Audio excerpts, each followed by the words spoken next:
السلام علیکم، آپ دیکھ رہے ہیں سما، میں ہوں ارم زین اور میں ہوں سدرا میر۔ بلیٹن کا آغاز انتہائی اہم معاملے کے ساتھ۔ امریکہ میں سابق پاکستانی سفیر سیدہ عابدہ حسین کا تہلکہ خیز انٹرویو۔ کہا یہ بات درست ہے کہ اسامہ بن لادن نے نواز شریف کو سپورٹ کیا تھا، وہ نواز شریف کو مالی مدد دیتے تھے، اسامہ بن لادن مالی مدد دیتے تھے۔ یہ کہنا ہے سابق سفیر عابدہ حسین کا، جنہوں نے تہلکہ خیز انٹرویو دیا ہے۔ اس انٹرویو میں ان کا یہ کہنا ہے کہ یہ بات درست ہے کہ اسامہ بن لادن نے نواز شریف کو سپورٹ کیا تھا۔ بالکل، سابق امریکی سفیر عابدہ حسین، انہوں نے یہ کہا کہ 1990 میں مجھے امریکہ میں سفیر وزیر اعظم نہیں صدر اسحاق نے بنایا تھا۔ عابدہ حسین، صدر اسحاق نے کہا کہ ہمیں نیوکلیئر پروگرام کی تکمیل کے لیے 18 ماہ لگیں گے۔ سابق امریکی سفیر کی جانب سے یہ کہا گیا ہے کہ مجھے کہا گیا کہ آپ نے 18 ماہ امریکیوں کو مصروف گفتگو رکھنا ہے، اور یہ بھی کہا کہ نیوکلیئر پروگرام صدر کی زیر نگرانی تھا، وزیر اعظم نواز شریف لا علم ہوتے تھے۔ مزید ان کی جانب سے یہ بھی کہا گیا کہ ٹرسٹ کا مسئلہ تھا، ان پر اعتماد نہیں کرتے تھے، اور یہ بھی کہا گیا کہ نواز شریف نے کبھی مجھ سے غصے کا اظہار نہیں کیا تھا۔ امریکہ میں سابق پاکستانی سفیر سیدہ عابدہ حسین کا یہ تہلکہ خیز انٹرویو سامنے آیا ہے، جس میں وہ یہ کہتی ہیں کہ درست ہے کہ اسامہ بن لادن نے نواز شریف کو سپورٹ کیا تھا، اسامہ بن لادن مالی مدد دیتے تھے۔ کیا کہنا ہے ان کا، وہ آپ کو سنوا دیتے ہیں۔ پہلی مرتبہ جب وزیر اعظم بنے ہیں، میں الیکشن ہار گئی تھی، تو اس وقت میں گئی تھی امریکہ بطور سفیر۔ اچھا، جب پہلی دفعہ میاں صاحب بنے وزیر اعظم تو اس وقت اسامہ بن لادن کا بھی بڑا تھا چرچا، میاں صاحب پر یہ الزام ہے کہ انہیں پیسے بھی ملے تھے اسامہ کے لیے، یہ ٹھیک ہے بات؟ دیکھیے، اسامہ بن لادن ایک لمحہ تھا کہ وہ تو مقبول تھا، ہر ایک اس کو اچھا جانتے تھے، امریکن انکلوڈیڈ۔ پھر ایک لمحہ آیا کہ وہ ایک بن گیا جس کو کہتے ہیں پرایا۔ تو اسامہ کا ہاں اس نے میاں نواز شریف کو سپورٹ کیا ایک وقت میں۔ بہرحال اس کی داستان جو ہے وہ بڑی گمبھیر ہے۔ کیا اس میں داستان تھی کہ کیسے وہ کوئی پیسے بھی دیتے تھے، کوئی اور سپورٹ بھی ہوتی تھی اس وقت 90 مالی مدد دیتے تھے؟ تو جب آپ سفیر تھیں امریکی تو آپ کو انسٹرکشنز جو فارن پالیسی کی کہاں سے آتی تھیں؟ کیونکہ یہ میاں صاحب کا بھی سب میرا زیادہ صدر غلام اسحاق کے ساتھ رابطہ تھا۔ اچھا، تو پھر پرائم منسٹر اتنا نہیں تھے؟ زیادہ نہیں۔ وہ کیا وجہ ہے؟ بنیادی طور پہ صدر غلام اسحاق خان جب میں جا رہی تھی امریکہ تو انہوں نے کہا کہ ہمیں اپنا ایٹمی پروگرام مکمل کرنے میں 18 ماہ چاہیے، تو تم نے امریکنوں کو مصروف گفتگو رکھنا ہے 18 ماہ کے لیے۔ نیوکلیئر پروگرام کیونکہ صدر کی نگرانی میں تھا، وزیر اعظم کا اس سے کوئی خاص واسطہ نہیں تھا، تو اس لیے میرا زیادہ جو تھا گفت و شنید وہ صدر کے ساتھ تھی۔ تو وہ 83 والا جو ضیاء الحق کا، وہ صرف ایک بیان کی حد تک نہیں، وہ پروگرام شروع ہو چکا تھا، لیکن وہ آہستہ آہستہ اس کو ٹائم لگا نا بننے میں۔ انہوں نے تو 83 میں کہہ دیا نا بم بنا لیا ہم نے۔ ہاں، نہیں۔ اچھا، اس کا مطلب ہے یہ کچھ 91 میں جا کے 92 میں ہوا ہے۔ 92 میں کمپلیٹ ہوا تھا نیوکلیئر پروگرام، یعنی ایٹم بم بنا دیا تھا، اس سے پہلے نہیں تھا۔ اور پھر آپ نے کیسے ان کو 18 ماہ کیسے وہ ان کو کیا امریکیوں؟ بس گفت و شنید میں گزر گیا۔ وہ کوشش اپنی جاری رکھتے تھے، ہدایت کرتے رہتے تھے۔ ہدایت کون کرتا تھا ان سے؟ ان کے سفارتکار، ان کے سینیٹر، ان کے کانگریسمین۔ اس وقت آپ کے پیچھے ظاہر ہے وہ خفیہ لوگ بھی ہوتے ہوں گے چیک کرنے کے لیے۔ ہاں، لیکن میری کوئی ایکٹیویٹی ایسی نہیں تھی جو کہ خفیہ لوگ استعمال کر سکتے۔ تو پھر غلام اسحاق صاحب سے آپ کا رابطہ کیسے ہوتا؟ اس وقت تو واٹس ایپ نہیں تھا، غلام اسحاق صاحب سے آپ کا رابطہ کیسے ہوتا تھا؟ میں 18 مہینے میں 5 دفعہ آئی تھی گھر کنسلٹیشنز کے لیے, تو پھر میں ان کو ملتی تھی.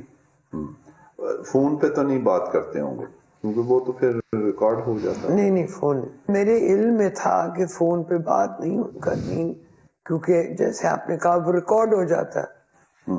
تو پھر آ کے آپ ہم صاحب اور پرائم منسٹر سے نہیں اس موضوع پہ کبھی ملی میاں صاحب سے؟ تو اس کا کوئی میاں صاحب کو غصہ نہیں چڑھتا تھا کہ میں وزیر اعظم ہوں اور یہ صدر سے صرف بات کرتی ہیں؟ انہوں نے اظہار کبھی نہیں کیا.